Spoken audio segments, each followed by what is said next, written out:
कभी कभी कोई ऐसी अनहोनी हो जाती है जिस पर यकीन करना मुश्किल हो जाता है, मगर जब उस अनहोनी से जुड़ी घटनाएं सामने आती है तो मजबूरन यकीन करना ही पड़ता है। ऐसी ही एक अनहोनी हुई धोकमपुर गांव में। वहां की किसान की बेटी बन्नो को पूर्णमासी की रात को एक नागिन ने डस लिया।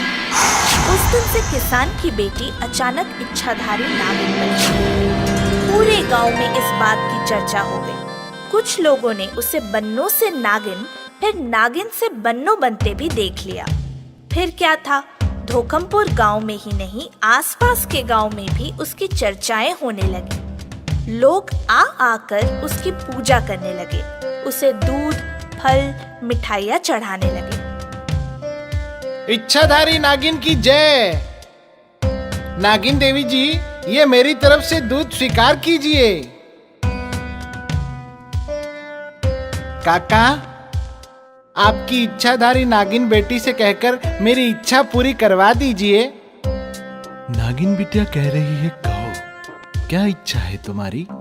मेरी बीवी की बाहर फैलाई साड़ी चोरी हो गई है, प्लीज मिला दो।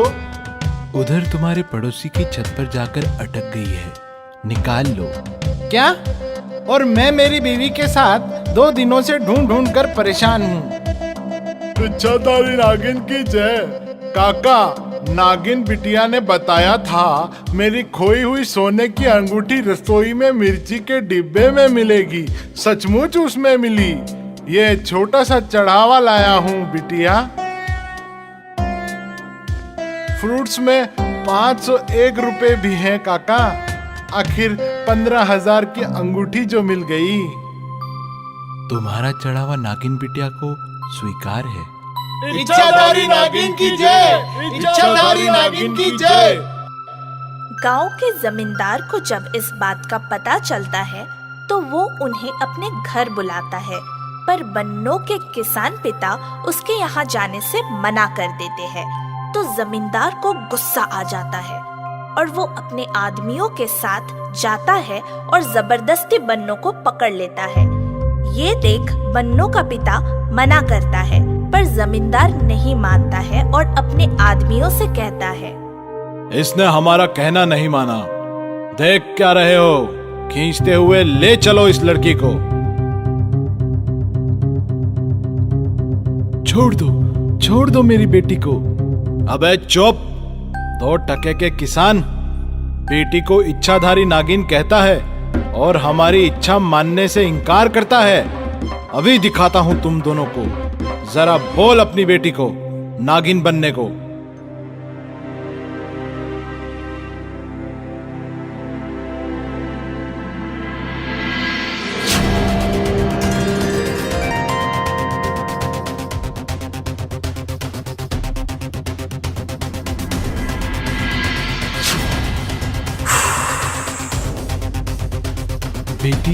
बेटी, तुम ठीक तो हो? नहीं, ये तुम्हारे जमींदार काका हैं। इन्हें कुछ मत करना।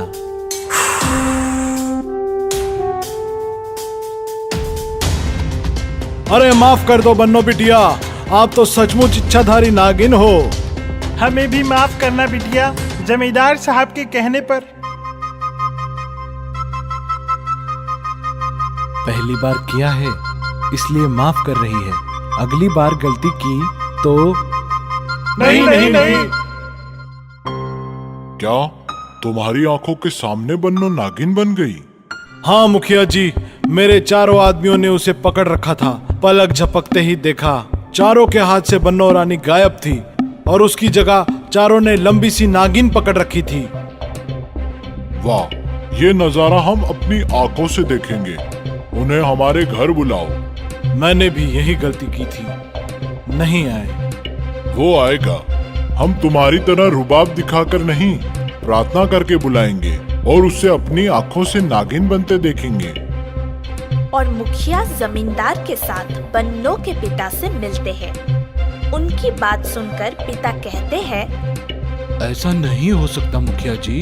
जब हम या आप कहेंगे तब वो नागिन नहीं बन सकती। बनना तो पड़ेगा रामदीन भैया। ये मत भूलो कि तुम पर हमारा हजारों रुपयों का कर्ज है। घर और जमीन सब हड़प सकता हूँ। देखो रामदीन भैया, हमारी बीवी और बेटे मायके गए हैं, हम अकेले हैं, सो प्रार्थना है हमारी, एक बार हमें बन्नो बिटिया को नागिन बनता दिखा दो। वो किसी के कहने पर नहीं, अपनी मर्जी से बनती है। हाँ, पूर्णमासी की आधी रात को वो एक बार अपने नागिन वाले रूप में आती है, तभी आप उसे देख सकते हैं। तो देर किस बात की, आज ही पूर्णमासी की रात है, ले आओ बन्नो बिटिया को, मेहमान खाने में बैठाएंगे, खूब आओ भगत करेंगे, फिर कहेंगे आज की रात यहीं रुक जाओ। वो मान जाएगी और रात को चुपचाप उसे नागिन बनते देखेंगे। मैं तो आपके कर्ज तले दबा हूँ मुखिया जी, कैसे मना कर सकता हूँ। ठीक है, मैं अपनी बिटिया को आपके मेहमान खाने में ले आऊंगा। और किसान अपनी बेटी को मुखिया के मेहमान खाने में ले आया। अपनी इतनी खातिरदारी और पिता के कहने पर असली बात से अनजान बन्नो बिटिया उनके मेहमान खाने में रुक जाती है। अब सभी आधी रात होने का इंतजार करने लगते हैं कि आज पूर्णमासी की रात है और आधी रात को बन्नो एक बार तो जरूर नागिन बनती है। अजी, आधी रात को यहाँ क्या कर रहे हो? कोई मेहमान आया है क्या? जल्दी आओ यहाँ। अरे देखो, बन्नो नागिन बन गई।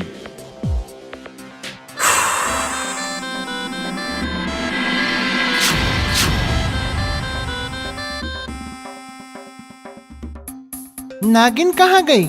नागिन कहाँ गई? बेटी, बेटी, तुम ठीक हो? अरे ये तो वापस बन्नो बन गई। आपने चिल्लाना नहीं चाहिए था। अगर इतनी जल्दी में रूप बदलने में मेरी बिटिया पागल हो जाती तो, इसकी मृत्यु हो जाती तो। माफ करना रामदीन, माफ करना। हमने तो सुना ही था बन्नो इच्छाधारी नागिन बन गई है, आज देख भी लिया। ऐसा कैसे हो सकता है? उसका शक गहराता गया और वो चुपचाप इच्छाधारी नागिन और उसके पिता के पीछे लगा रहा। और अगले ही पूर्णमासी के दिन वो बड़े ही आइडिया से नागिन और उसके पिता को फिर अपने घर ले आया। दोनों बाप बेटी बैठे ही थे कि उसने उसके बन्नो के पिता का बम्बू, जो हमेशा वो अपने हाथ में रखते हैं, चुपचाप छुपा दिया और बन्नो को उसी मेहमान खाने में छोड़कर अपने मुखिया पापा, जमींदार, माँ सभी को बुलाकर दिखाने लगा कि देखो, आधी रात होते ही बन्नो कैसे नागिन बनती है। मगर आधी रात के बाद का एक पहर बीत गया, पर बन्नो ऐसे ही बेड पर बैठी रही। वो बार बार अपने पिता की ओर देख रही थी। ये देख मुखिया के बेटे ने कहा, रामदीन काका, आपकी बेटी बन्नो तो नागिन बनी ही नहीं। पूर्णमासी की रात के 2 पहर बीत गए हैं। बनेगी, वो बनेगी। अरे मेरी लाठी कहाँ है? मुझे दो। लाठी दे दूंगा काका, पहले बन्नो को नागिन बनने दो। जाते वक्त ले लेना। नहीं, अभी दो। क्यों? बिना आपकी लाठी दिए बन्नो नागिन नहीं बनेगी। ऐसी बात नहीं है बेटा, वो दे दो बेटा लाठी। क्यों काका को परेशान कर रहे हो? कहाँ परेशान कर रहा हूँ? मैंने तो कहा बन्नो नागिन बन जाए तो दे देता हूँ। हाँ लेकिन बिना लाठी दिए बन्नो नागिन बन ही नहीं सकती। क्यों काका? क्योंकि लोगों का ध्यान बटाकर जो नागिन आप सबके सामने लाते हो, वो तो इस लाठी नुमा बम्बू में बंद है।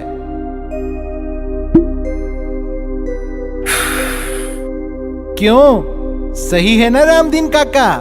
क्या मतलब बेटा? जमींदार काका, आपने शायद नोट नहीं किया, बन्नो तब नागिन बनती है जब लोगों का ध्यान किसी न किसी तरह उस पर से भटक जाता है। जब आपके आदमी बन्नो को पकड़कर ले जा रहे थे, तब झाड़ी वाली पगडंडी पर पहुंचते ही बन्नो को रामदीन काका ने इशारा किया और बन्नो आपके आदमियों के हाथ से छूटकर झाड़ियों में भाग गई, जबकि काका ने अपनी इसी बम्बू से इस नागिन को निकालकर आपके आदमियों पर फेंक दिया। आप लोग समझे बन्नो नागिन बन गई।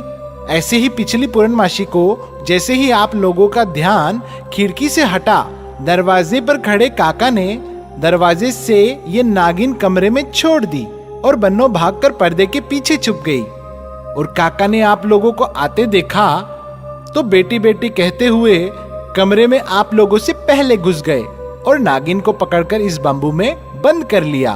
और पर्दे के पीछे छिपी बन्नो को आप लोगों ने देखकर समझा नागिन वापिस बन्नो बन गई। इतना बड़ा धोखा पूरे गांव के साथ? नहीं नहीं मुखिया काका, मेरे पापा को कुछ मत कहना। मेरे पापा पर आपका और दूसरों का बहुत कर्ज था।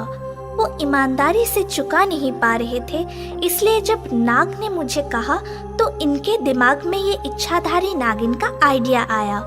इन्होंने मुझे कहा कि इस बहाने हम अपना कर्ज चुका सकते हैं। इनके कोई बेटा तो है नहीं, हमारी सरकार भी कहती है बेटी भी बेटा होती है। तो मैंने एक बेटे की तरह अपने पिता का कर्ज चुकाने के लिए इनका साथ दिया। अपने पापा का साथ देना मेरी धोखेबाजी नहीं, मेरी जिम्मेदारी थी जो मैंने निभाई। वाह बेटी वाह, बेटी हो तो ऐसी जिसने अपनी फिक्र ना करके अपने पिता के प्रति अपनी जिम्मेदारी निभाई। ऐसी ही जिम्मेदार बहू की हमें तलाश थी। रामदीन काका, अगर आप बुरा ना माने तो मैं बन्नो को अपने इस बेटे की दुल्हन बनाना चाहता हूँ। भला मुझे क्या एतराज हो सकता है। आज मुझे एक बात का एहसास हो गया बेटी, अगर किसी का नुकसान ना करके अपनी जिम्मेदारी ईमानदारी से निभाओ तो ऊपर वाला भी उसका फल जरूर देता है। मुंबई मालवानी में रहने वाला इकबाल टैक्सी चलाता है। टैक्सी के धंधे में इकबाल की इतनी कमाई नहीं थी कि घर का खर्चा सुख से चल सके। इस बात को लेकर अक्सर उसकी बीवी सलमा उसे ताना मारती थी, तुम कुछ काम के नहीं हो, तुम ऐसे ग्राहक को टैक्सी में ही नहीं बैठाते जो तुम्हें ऊपर की टिप दे सके। तुम तो बस अपने मीटर का पैसा लेते हो और चले आते हो, तुम्हें कुछ नहीं आता, जिंदगी भर फक्कड़ के फक्कड़ ही रहोगे तुम। मेरी किस्मत ही फूटी थी जो तुमसे मेरा निकाह हो गया। बीवी की किटकिट सुनकर इकबाल इतना परेशान रहने लगा कि उसे घर लौटने का मन नहीं करता था।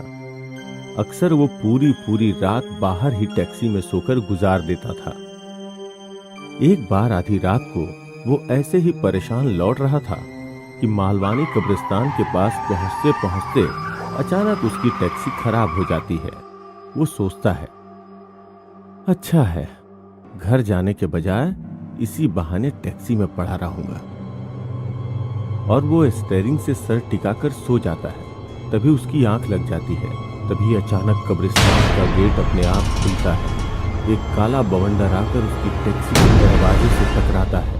साथ ही एक डरावनी खरखराती आवाज उसे सुनाई देती है, मुझे दहीसर कब्रिस्तान छोड़ दोगे?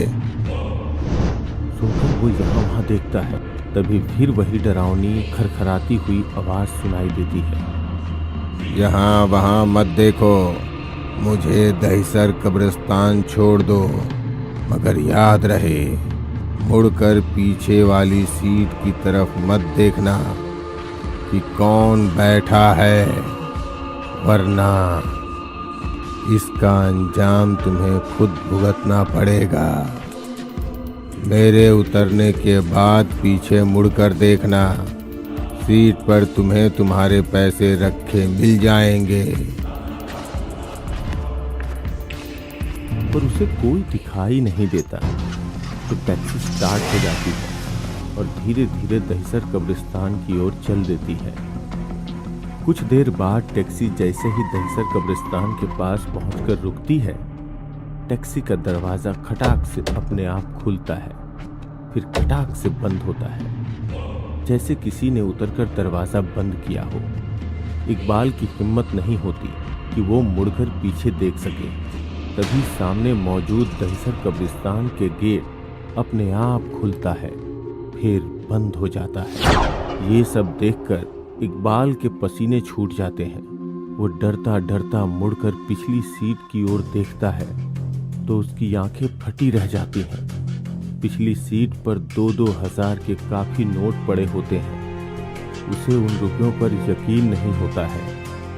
आंखें मीच मीच कर वो फिर देखता है और जल्दी से झुक कर उठाता है तो वो सचमुच असली के 2-2 हजार के नोट होते हैं। वो जल्दी से टैक्सी अपने घर की ओर दौड़ा देता है। इतने रुपए देखकर उसकी लालची बीवी सलमा खुश हो जाती है। लगता है आज कोई विदेशी ग्राहक मिला था जो इतना किराया और टिप दे गया। उसकी बात सुनकर इकबाल कोई जवाब नहीं देता है।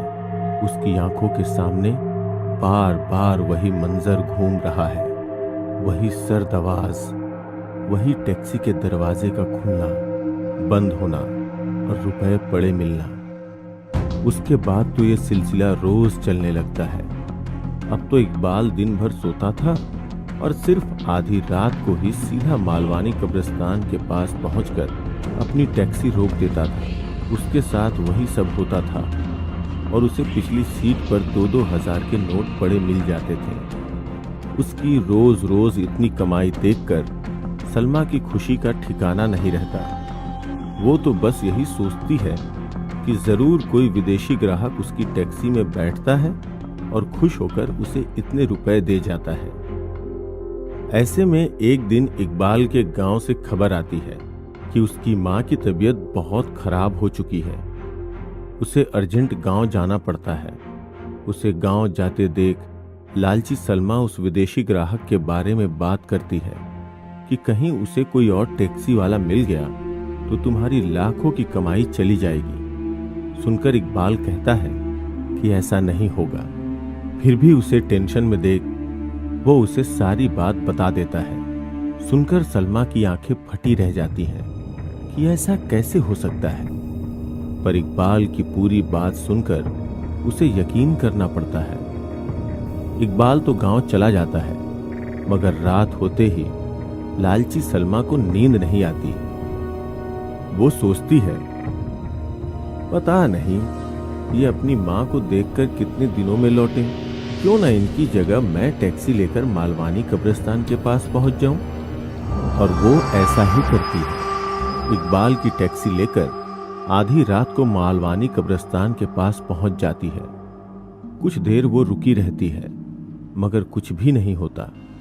तो उसे लगता है कि इकबाल झूठ बोल रहा था और अभी वो अपनी टैक्सी स्टार्ट करके घर ही जाना चाहती है कि तभी अपने आप कब्रिस्तान का गेट खुलता है।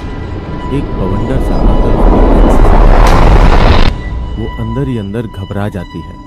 तभी वही खतरनाक आवाज उभरती है, मुझे दहिसर कब्रिस्तान छोड़ दो, मगर याद रहे मुड़कर पिछली सीट की तरफ मत देखना कि कौन बैठा है, वरना इसका अंजाम तुम्हें खुद भुगतना पड़ेगा।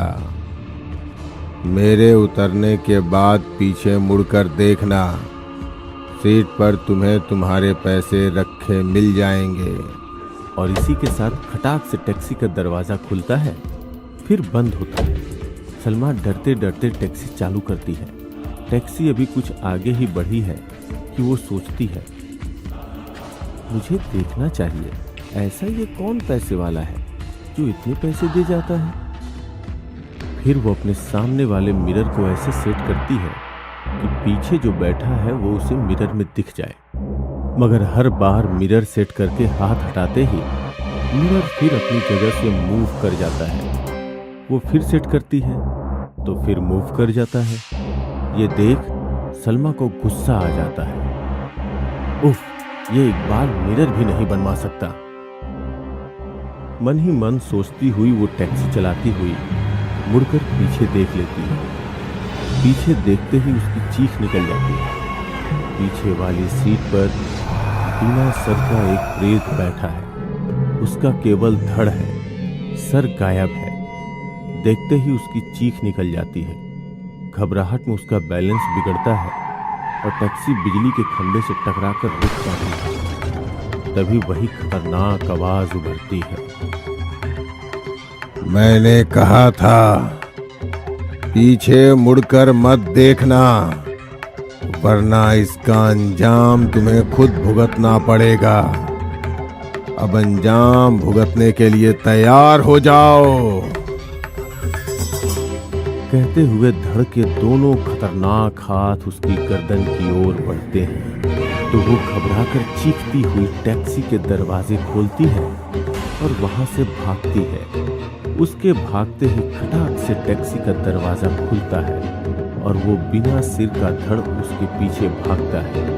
उसे अपने पीछे आता देख सलमा फुल स्पीड में अपने घर की ओर भागती है।